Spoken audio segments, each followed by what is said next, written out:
Sadhguru, it's a pleasure to have you here with us today at the World Bank, and I know there are many colleagues who have followed you closely. I have to say this is a first for me in interviewing a mystic and having a conversation with a mystic, so I'm here to learn and to understand more about your philosophy and how your work is helping to achieve a better world. It's great to see so many colleagues here today. In the World Bank, of course, our mission is to help reduce or eliminate poverty in the world and to improve the living standards of the people of the world. And we live on a planet where there is still much to do, and I know your work is also working to that goal as well. I want today to start with where we converge, where we see the world in the same way. And as I've read and listened to you talking, and thanks to the internet, I was able to watch you on YouTube. You tell us that humanity has the necessary capability and resources to address every problem or almost every problem in the planet, but the only missing element is our willingness. And I think that you work to kindle this willingness within the millions of people who follow you, and they work to extend their hearts, their heads, and their minds to the betterment of humanity.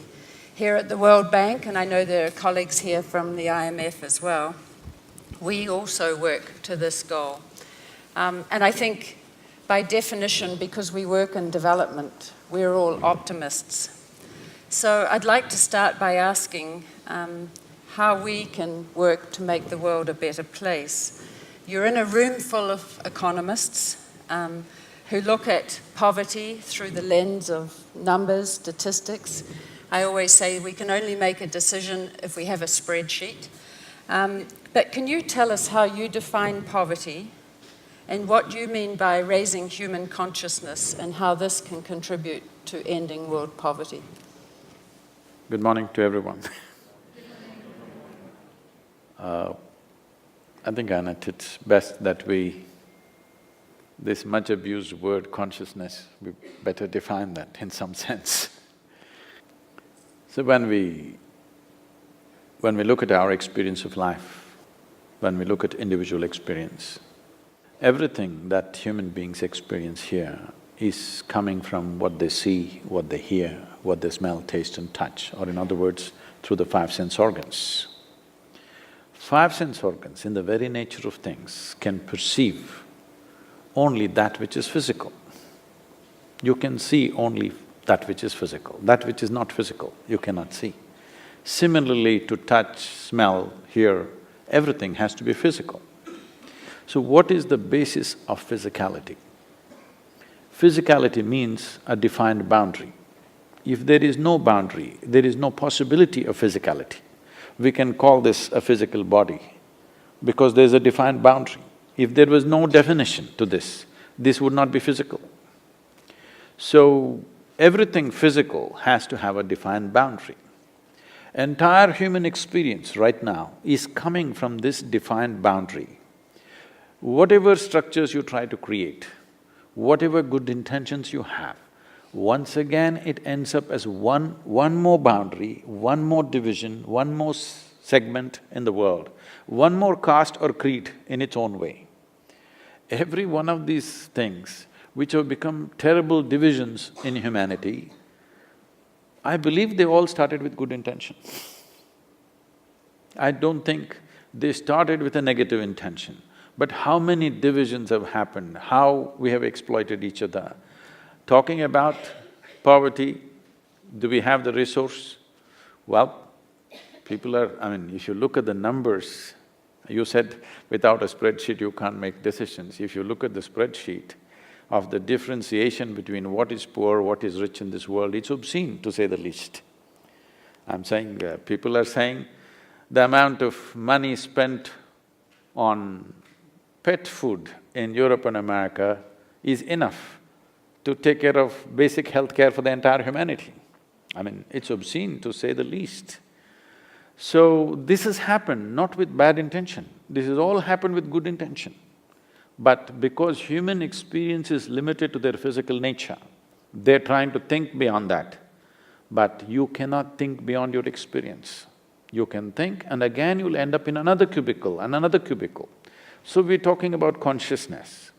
When we say consciousness, we are talking about a dimension beyond physical nature. When I say dimension beyond physical nature, what is physical to us is all accumulated. This body is an accumulation of the food that we've eaten.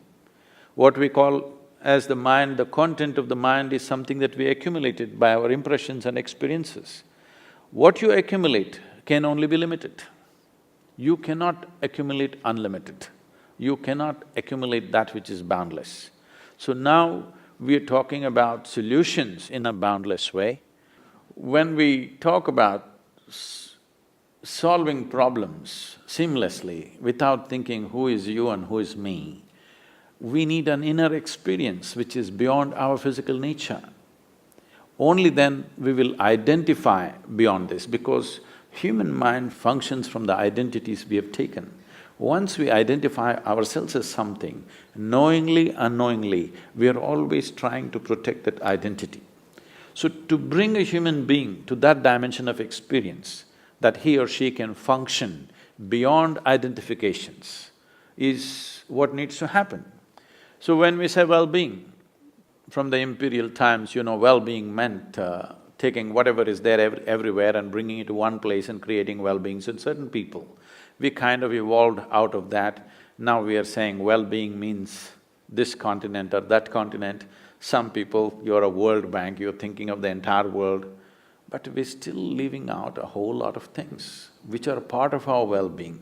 The well-being of every creature on this planet, the well-being of every tree and plant, the well-being of every microorganism is connected with our well-being. This is not ecological awareness, this is consciousness. If your experience of life was beyond the limitations of your physicality, you would just know this by experience. When you know this by experience, you don't have to generate intention, you will just do the right thing. We have to bring the world to that place, that's a long way, but at least we have to bring the leadership in the world to that place. When I say leadership, it is only a question of maybe 5,000 people on the planet. When I was at the Economic Forum, they asked me, Sadhguru, if there's one thing we can do for you, which will change the world, what is it? I said, I will name 25 people. You give them to me for 5 days. You will see in 3 years, you will see a significant change on the planet. They asked, who are these people? I named the 25 heads of states of the major nations on the planet. Give them to me for 5 days, you will see everything will change because there is money, there is resource, there is technology, only the intent is missing. But the intent is missing not because of bad intentions, not because of some evil in their minds. Intent is missing because there is no larger experience within themselves. Well, thank you. I guess the question I have is that, you work and live in South Asia, and I work in South Asia, and this is a region where many groups are left behind. Indians are feeling very insulted, you're not referring to it as South India. But that's another conversation about the continent. But my question is that, we firmly believe that you can't have development unless development actually reaches everybody, that it is development for women and girls, it's development for people of tribes and ethnic groups that are often left behind or marginalized, it's for people of all backgrounds, regardless of their religion, their caste, their ethnicity, and so on.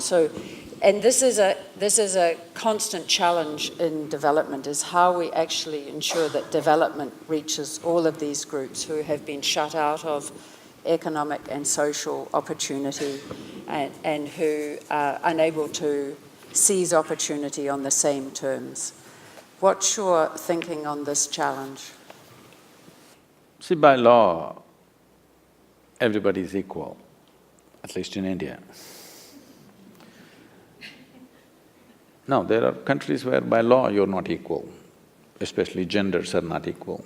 In India, by law you're equal, but by practice, it's still not.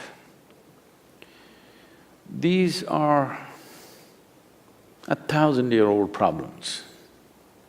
They don't get solved overnight. A sustained push has to happen. The problem is of many levels. One thing is the democratic process itself addresses people as religious groups, caste groups, because that is the way to get a bunch of votes. So every election, if you have forgotten your caste or religion, when the election comes, they're going to remind you who you are. I'm saying, that's a reality in which you live. In case you forgot what is your caste and religion, when the election comes, they're clearly reminding you because people have understood the technology of manipulating democracy, the science of how to manipulate democracy. People have understood this number game, how to add up the numbers. It is no more about a big pitch to where to take the nation. Everybody has understood the science of winning an election, which I think is very dangerous and which I think is one of the most divisive forces that are happening in India at least. Otherwise, generally on a day-to-day basis, most people don't know what is their caste. Only when they want to get married, they check a little bit. Otherwise, generally they don't know what is their caste. You're not reminded of that on a daily basis. But when the election comes, you won't be spared, you will be reminded. So, some fundamentals have to change. Though by law, it is all equal, in practice, there is a difficulty. Definitely we've moved a long way, we've come a long way in the last 25 years, a big change has happened. Those divisions are much less. There are more girls in school today than ever before. Probably there are more girls in school than boys in most of the villages, it is true. Where we are running schools in southern India, generally 60% of the students are girls, 40% are boys, because boys like to do other things than studying. They don't always come to the school, but the girls come straight to the school.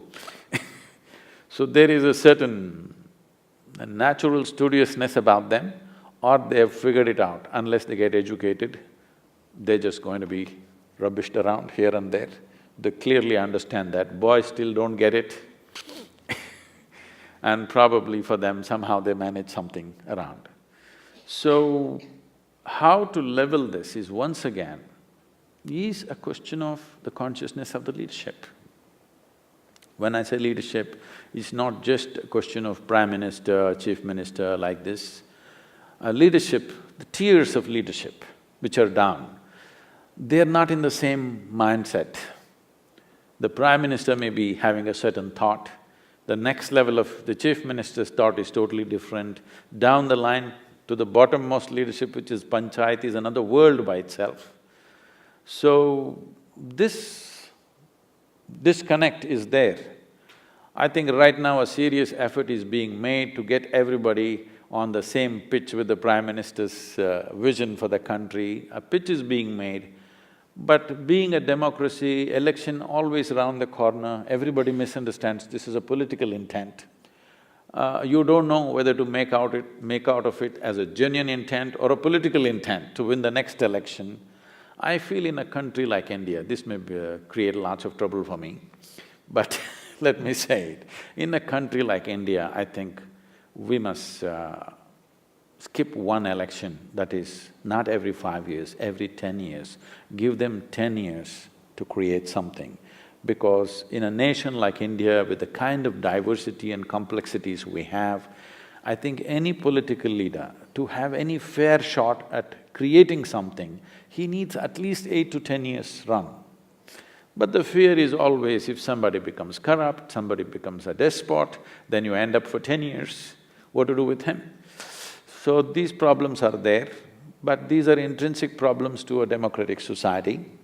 But all said and done, in terms of eliminating caste, creed, religious bias, gender bias, the movement is tremendous. What has happened in the last 5 years itself is quite tremendous. On the ground, there's a huge change. But still, if you don't change rapidly enough, one generation's life may pass. That is the concern. In your work, you work with leaders, and you said if you had the opportunity to take 25 leaders, we would probably say 187 leaders, I think we have, something like that in our membership. But it would be helpful to me and others, I think, to understand when you work with leaders in your work, what are you trying to do and how do you do it in your work with them? See, generally, I find, though there is a lot of opinion all over the place, when you meet most of the leaders, they're well-intentioned, but they're caught up in a mire of situations. Democracy is an obligatory game. To climb up there, by the time you reach to the top place, you're obligated to so many people. When you sit there, if you don't take care of all these people, they all think you betrayed them. If you take care of them, other people think you're corrupt. So this is a very funny game. That's why I said if he has a long enough term, he or she has a long enough term, maybe they could… maybe if they're well-intentioned, they can go without these obligations. But my work with people has been, I've kept little focus on politicians because their term is 4 to 5 years. You see in this country, I see election is on for… it's a 4-year term. 2 years, election campaign is going on. See, it's a 4-year term for the presidency. 2 years, election campaign is going on. No, some time limit must be put, 3 months is enough. Let them prove themselves in 3 months. Why does it take 2 years? Every day you watch the news, only election is happening on the news channel. In India, I thought it's bad, it starts 6 months ahead. I'm pitching not more than 3 months, there must be any kind of election work. Let them focus on administration. We elected them to administer, not to fight one more election and one more election forever, okay? So I think somewhere, some limits have to be put because we have celebrated… I think moving from dictatorships and monarchies, we kind of little too thrilled with democracy. We need to understand every system has its flaws and democracy has too many loopholes. Only thing is, at least the mistakes are ours, you know It's not somebody else's mistakes we suffer, it's our mistakes that we suffer. That is the only satisfaction we have. But yes, we have decided this is the best way to run the world, that's fine. But I think some limits have to be put. You can't run an election for 2 years. Election campaign cannot go on for 2 years. There must be a limit, 4 months, 3 months is enough. This is costing enormously. This is costing enormously for the lives of common people. And everybody, the entire country is in an election mode for 2 years, nobody is focusing on what they're required to do. So the leadership, as political leadership, I've generally kept away for a variety of reasons, except those we find are visionary in nature. My work has been largely with business leaders and bureaucratic leaders, because these are people who are there for a solid minimum 25 to 30 years. These are the people who can make a difference. So about 8 years ago, we made a list of 2,000 people in India who are business leaders and bureaucratic leaders who will definitely be there for another 25 years in the country doing things that they're doing. They may not be in the news, they may not be up there, these are not photo op leaders, these are real leaders who are doing work on the ground. So, we made a list of these people and said, if we can bring about at least 10% change of heart in them, they can change everything in the country. So we aimed in 4 years' time, we will get this 2,000 people. But now it's 8 years or almost 9 years now. We have touched about 46% of this leadership. They are quietly making a change for sure. They're everywhere today, in the administration, in the bureaucracy, in the business field.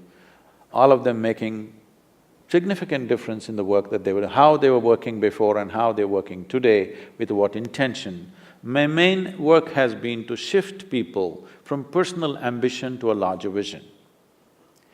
Personal ambition is a way of tweaking your desire, you know.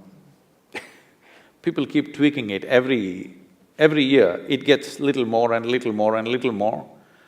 And this is what is destroying the world. Why are you going in installments? Why don't you have a desire, you know? It's not by reducing desire the world will get better. You just have to increase your desire. Why are you stingy with your desire? That I have to live well, my family have to live well. Why don't you make a real greedy desire? I want everybody in the world to live the way I am. So I'm trying to increase their desire from being personal ambition to a larger vision that we want to do this. So especially for business leaders, see whether you're manufacturing a safety pin or a computer or a spacecraft, it doesn't matter. Fundamental business is human well-being. Somewhere in these spreadsheets, I'm sorry, I'm not referring to your spreadsheets, these, you know, what do you call them, the balance sheets of 3 months balance sheets, these quarterly balance sheets have become paramount goals. You've forgotten. Why we're looking at numbers is just to give us the guidance, how we're going forward or backward. It is not an ultimate God-given thing to anybody. But now these quarterly balance sheets have become the ultimate goals. So generally my work is to move people from this kind of short-term things to a larger vision, that be really greedy. If you manufacture safety pin, what should be your thing? All the 7 billion people must use my safety pin, the best safety pin, okay? Similarly with everything else, I'm saying instead of trying to curtail human aspiration, which is never going to work, it's never going to work. You can try as hard as you want, you can teach whatever philosophies you want to people, they will all nod today, be content with what you have, tomorrow morning they're on with their own stuff. So it is better to make an all-inclusive aspiration rather than trying to curtail aspiration. Curtailing aspirations have never worked, and one of the biggest things that I'm pitching with the political leaders in India and elsewhere also is, we need to curtail human population. That's our only problem. Nobody wants to address this. We took charge of certain things. There used to be epidemics, there used to be serious infectious diseases, and there used to be a certain number of children dying before they reach 4 years of age. All these things we took charge. Once we take life into our hands, we must understand that birth is also our business.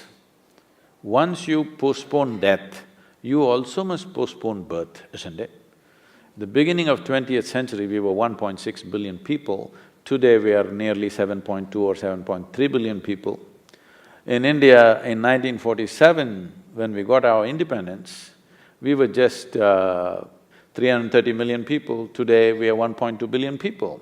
So 4 times in 67 years. I think it's irresponsible reproduction. Yes. People are taking pride, we are the youngest nation, we are the youngest nation. So I asked, a minister was talking about how we are the youngest nation. I said, what happened to the old people? He said, what? No, we are the youngest nation. I said, fine, what happened to the old people? Nobody got old. That's not a great thing to gloat about. In 1947, the life expectancy of an average Indian was 28 years. Today, it's 64. It's a great thing. People are living longer, but that's becoming our curse because we postpone death. We must also postpone birth. We need to understand this. Otherwise, whatever you do, it's not enough. Whatever you do is not enough. Just going on doing more economic development is not a solution, it's going to lead to a disaster. See, economic development is fine, but there is only that much world. People are talking about wealth generation. There is no wealth generation. You can only take something that is here and put it there, what is there you can put it here. It's the same planet. Today, the living earth statistics tell us that if the entire world has to have what an average American citizen has, if the 7 billion people should have this kind of comforts and convenience and lifestyles, we need 4.5 planets, but we have only half a planet left. In India, for example, I'm addressing this and we are starting movements to save some rivers now. A big movement is happening and fortunately, the government is responding very positively. Year on year, an average of 8% drop is happening in the river waters in India. So this is approximately 16 to 18 years. Most rivers will be gone, they will be just seasonal. Right now, the major rivers, people who come from South India, they've been fighting with this river between two states, like Kaveri, touches the ocean only 5 months in a year. 7 months it doesn't reach the ocean. This is true with most of the major rivers. It is not reaching the ocean, it's getting all used up right here. So you do more development, more dams, more people, more food, but there is no more, there is only this much. But we are nice, but we are too many. We don't have to kill the people who are here, but we can postpone the birth, which has to be done. And it's not a God-given duty for everybody to reproduce. If human race is in danger, everybody must reproduce, but right now there is no such danger. Every other creature is in danger. We should tell the tigers to reproduce, elephants to reproduce. Humans, slow down.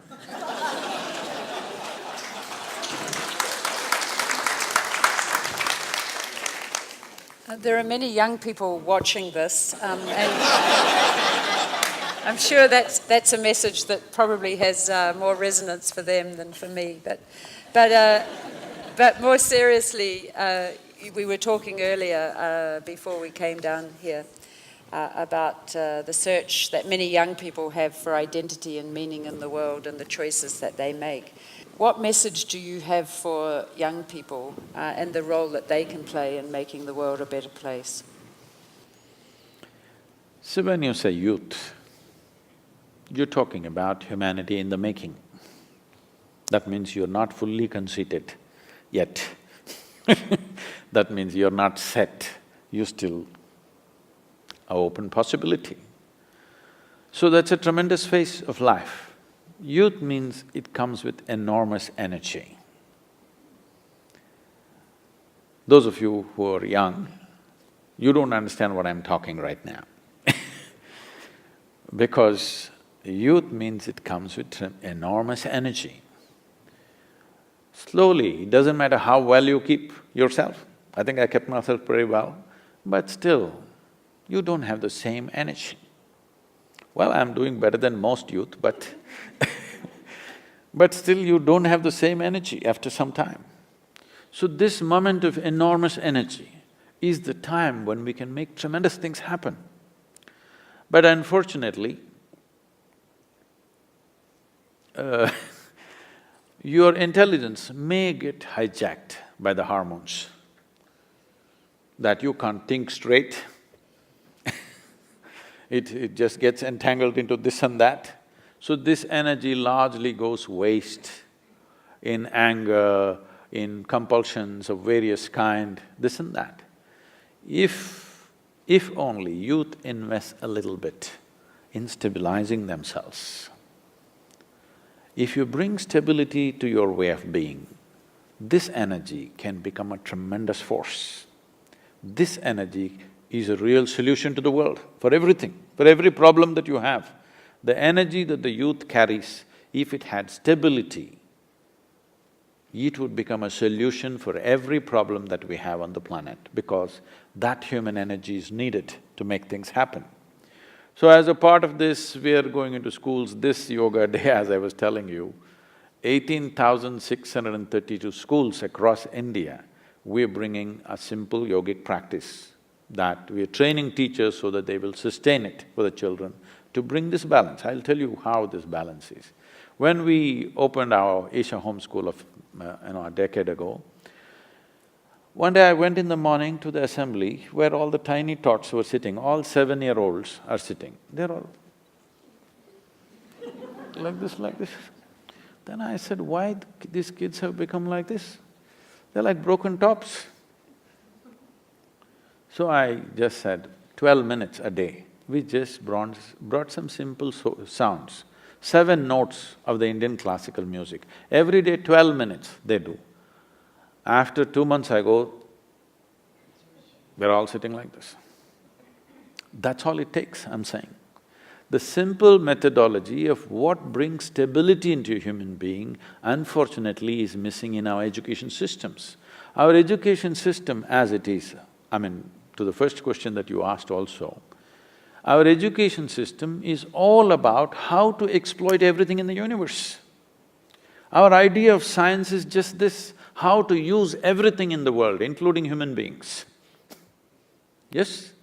How to use an invisible atom, how to use an invisible microbe, how to get protein out of bacteria. Why? We are looking at the world as a killing field. We are looking at the world as a way to squeeze it. This is fundamentally because we're in pursuit of happiness. This is the biggest problem. If you pursue happiness, you will endlessly run without ever finding it because it's not out there. Every human experience, joy or misery, both are generated from within us. If you know how to manage this, if your mind and your body took instructions from you, keeping this healthy and joyful would be a natural consequence. Now your body is compulsive, your mind is in a compulsive mode, and now you're in pursuit of happiness. This is a mad humanity, just ravaging through the world. The more empowered humanity becomes, the more damage they will cause. Let us admit this much, it's the educated on the planet who have caused the maximum damage to this planet, isn't it so? The uneducated don't cause so much damage. So, our education has not brought sense to us. Our education has not brought life sense to us. It has only given us empowerment as to how to squeeze life out of every damn thing in the universe. So, our mode of education has to change. Fundamentally, how to live, how to manage this one is not there. We know how to manage the entire universe, but we don't know how to manage this. What is it that human beings are struggling with? Their thought and their emotion, entire life. They spend an entire lifetime still not knowing how to manage their own thought and their own emotion. Something as simple as, let's say, anger. From the caveman till now, you're getting angry the same way, isn't it? There's no high-tech way to get angry. Maybe today if you get angry, you don't pick up a stick, you pick up a nuclear weapon, but the same anger, nothing has changed. I'm saying such a simple emotion, we can't handle it. Why? Because we have not…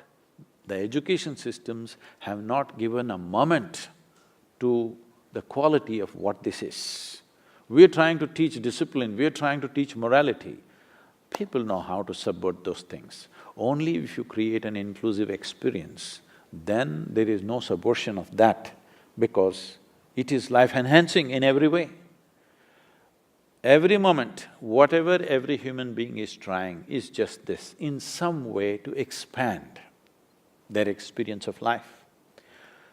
Somebody may think money will do it, somebody may think wealth will do it, somebody may think knowledge will do it or love will do it. Basically what you're thinking is to be little larger than who you are right now. But if that happens, you want to be little larger than that. If that happens, little larger than that. So you're going in installments towards what? Fundamentally, you want to become boundless, but you're approaching boundlessness or infinite nature in installments. Infinity in installments is a hopeless case. It's a hopeless case. Even if you become the king or queen of this planet, it's not going to stop you. Look at the stars, already we are, isn't it? If you conquer 5 galaxies, you think you will stop? Let's understand the fundamental nature of a human being. We don't know how to manage our minds, but we want to manage 1,000 people, obviously you will go bonkers. So fundamentally, if your mind took instructions from you, would you keep yourself blissful or miserable? It's a question. Hello? Blissful, isn't it? So, the fundamental thing is just this, nobody ever taught you from your kindergarten to your PhD how to manage this. So this is what needs to happen to humanity. They must know how to keep their body, how to keep their mind, how to manage this. If you know how to keep this joyful, when you're joyful, let me ask you this question. If I meet you when you're very joyful, I'm sure you're a wonderful human being. Yes or no? But if I happen to meet you when you're angry, when you're frustrated, when you're miserable about something, you're depressed, you could be nasty. Yes or no? This is true with every human being. So we have not taken care of the most fundamental thing, how a human being should be within himself or herself. We are leaving it to ethics, morality and fixing the world. You fix the world as much as you want. If you fix it anymore, there'll be no planet left. We've fixed it that far already, but still we are in pursuit of happiness. From pursuit of happiness to expression of joy, if you do not shift, there is really no solution for anything. Youth, this is the time to do it. The first thing before you step out into the world is that this must be in a wonderful state. If this steps out in a wonderful state, it will do only wonderful things. When you are feeling wonderful, are you not wonderful to everything around you? That's the only insurance you have. I'm sure we have time for a few questions. I think we have a question in the front row here. I'm just wondering, if we gave you the 25 leaders or the 187 leaders to lock up for 5 days, when they came out of that room, what are the 3 things that we would notice about them that would be different? You would notice they would be much more joyful. You can always trust a joyful person, believe me. Yes, because when you're joyful, you will not think of doing anything nasty. That's true with all of you, isn't it? That's true with every human being. But when you're feeling nasty, there's every possibility you will find good reason to do something nasty. Yes, you will find a very good reason to do something nasty. And to be balanced, to be joyful, if these 2 things happen, the third thing will be a consequence that you will use your body and your mind to the best. There is substantial medical and scientific evidence to show that if you're in a pleasant state of experience, then your intelligence and your physiology functions at its best. There is lots of medical evidence today to show that for 24 hours, which has not happened to most human beings, for 24 hours if you spend without a moment of anxiety or agitation or irritation or stress or anything, simply blissed out for 24 hours. If you stay like this, they say your intellectual capacity would increase almost 100% in 24 hours' time. So, we could do with little more sense on the planet, for sure, and we could do with little more joy. I agree. So Annette cannot deliver the 187 leaders, but Annette, you could deliver Jim Kim and his management team, so that's my proposal for you. No, she's setting the bar. She's setting the bar to an impossible level. I'm saying if these 25 people come, others will simply follow. Thank you so much for coming. You were saying, if you live your life based on what accumulated in the past, so you can't go beyond, right? So my question is, how can you go beyond? See, let's understand what is beyond right now. Right now, your entire experience of life is being gathered through the 5 senses of seeing, hearing, smelling, tasting, touching. Everything that you know, all judgments that you make is coming from the information that you gathered through 5 senses. These 5 senses gather information in a very fragmented way, in the sense, if you see this part of my hand, you cannot see this part of my hand. If I show you this, you can't see this. This is not just with my hand, even with a grain of sand it's true. If you perceive one part, you can't perceive the other. And you know everything only by comparison. When I say comparison, suppose you were a tall person, that is, you were 6 feet tall. Now you stand like a tall person, you walk like a tall person, you think like a tall person, you feel like a tall person, you are a tall person. You went to another society where everybody is 8 feet tall.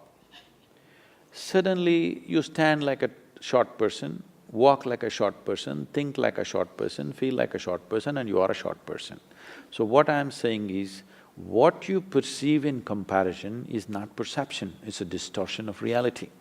It is good enough for survival in a particular situation, but you don't know anything about anything around you because you perceived everything only as it is relevant to your survival.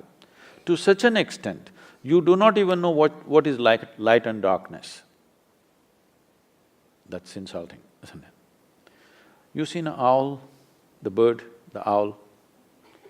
If you and an owl sat together and started an argument as to which is light and which is darkness, where would it go? Endless argument. I'm asking who is right? You or the owl?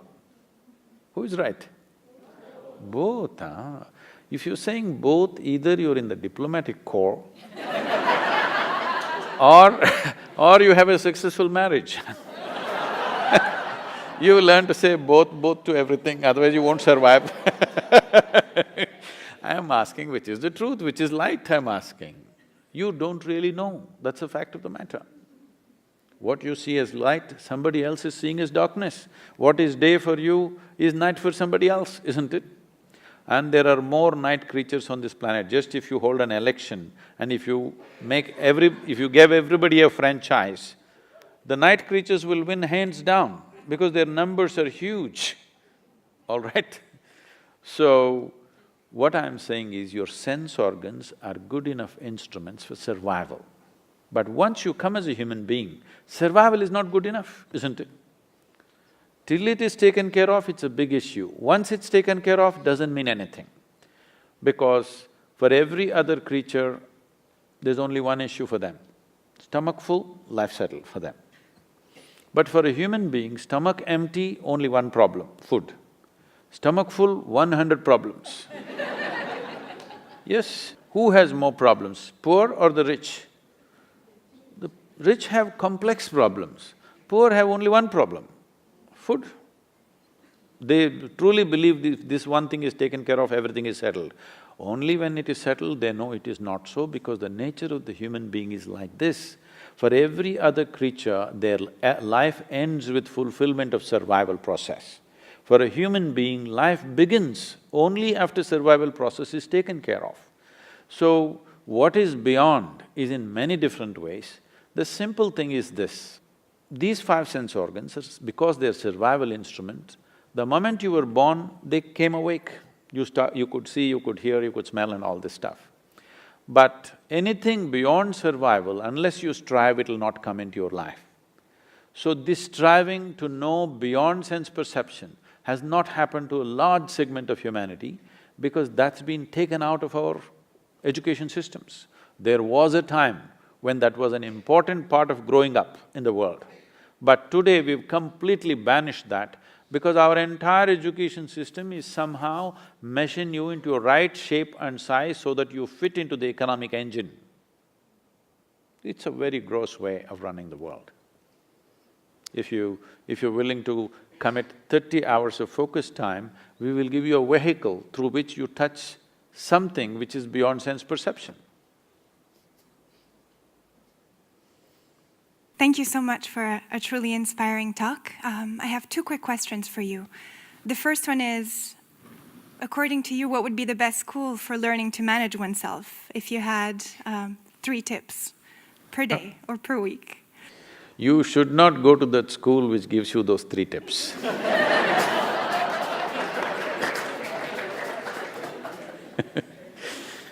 If one feels that there should be harmony in the world and a lack of inequality, how can we accept that we've strayed so far away? And where can we find some deeper answers to why we're here and what we can do to live with more harmony?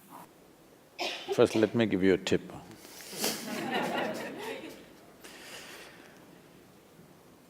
The fundamental tip is this.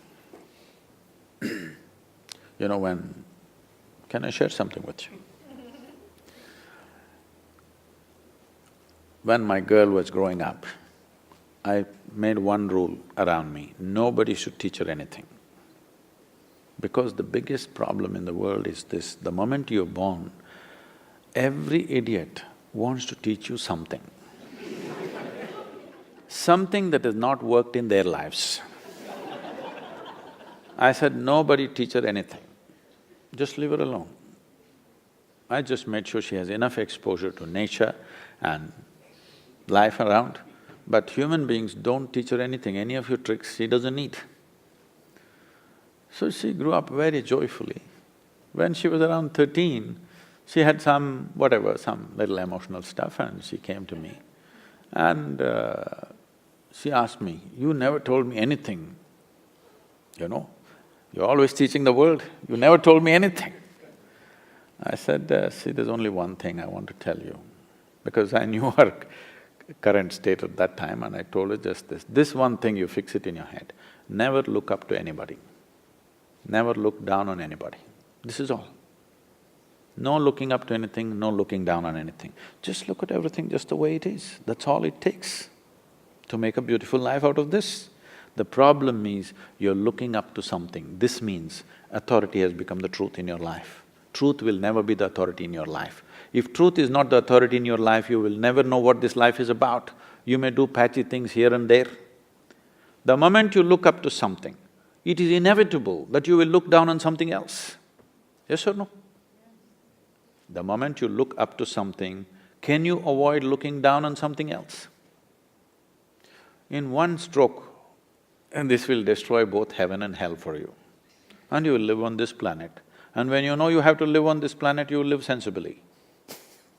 Because you think you're going somewhere else, you're doing all the rubbish here because you want to go to some other place.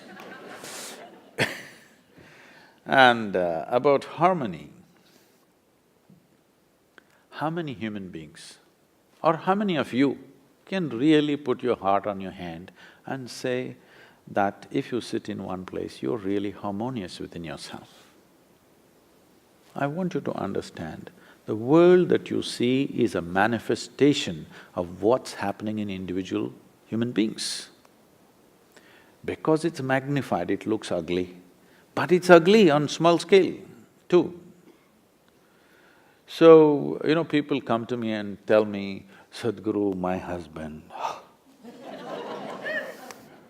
and my mother-in-law, she is beyond everything. My boss, like this, wife, husband, mother-in-law, this person, that person."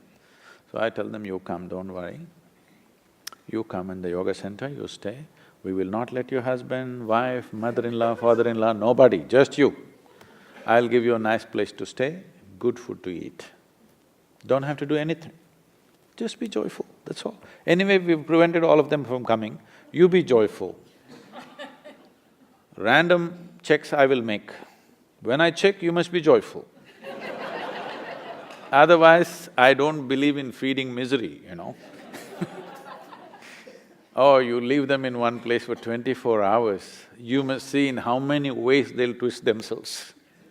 When you're alone, if you're miserable, obviously you're in bad company, isn't it?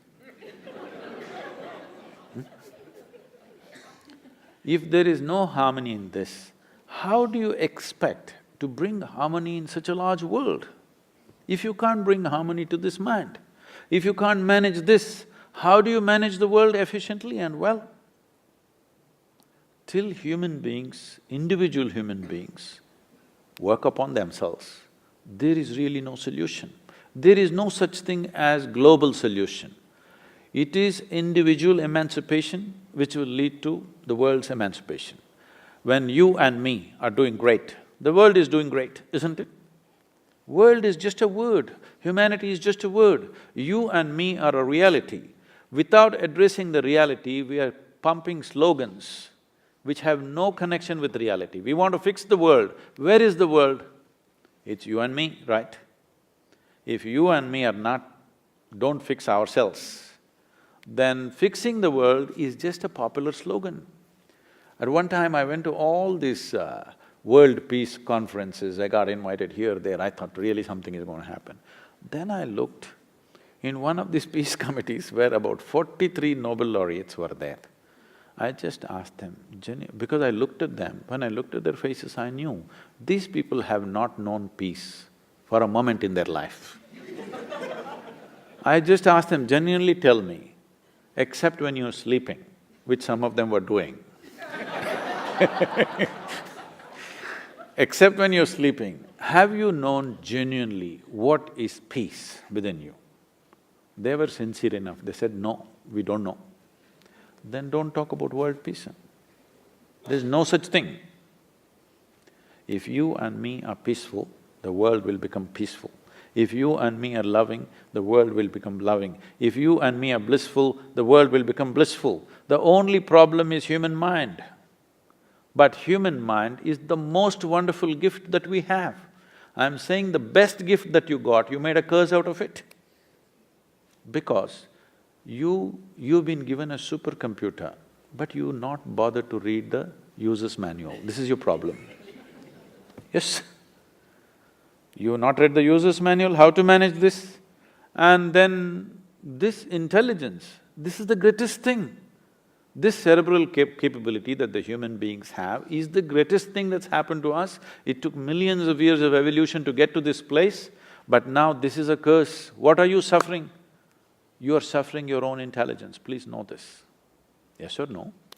If I take away half your brains, most of you would be peaceful.